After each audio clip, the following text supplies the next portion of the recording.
సమయమున మరి ఏమి జరుగునురా అని వేలు మంగాదేవితో ఎక్కడ బాబు అంటున్నాడు. ఏమే మంగ నా బతులు సామాన్యులు కాదమ్మో, సమయం అసలైనప్పుడు నేను నా భక్తులు సుమితమన్నాడు బాబయ్య. ఆ మాట విన్నది అది వేలు మంగమ్మ సాగుతా ఉన్నదు. ఊళ్ళో జనం ఏం చేస్తున్నారా, జగసాయిలు ఊడ్చుకుంటున్నారు, దుక్కులు దున్నుకుంటున్నారు, నీళ్ళు వెళ్ళిస్తున్నారు. పెద్దగా చేలోకి రానిస్తలేదండి. ఊరందరూ కట్టడ కట్టారు.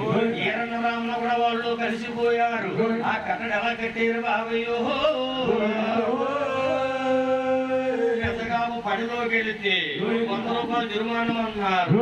మాట్లాడితే కులవులు జిలేస్తామన్నారు. యాక టాకిడిగా కట్టలు కట్టారురా బాబు. అప్పుడు 7 కొండల వాడు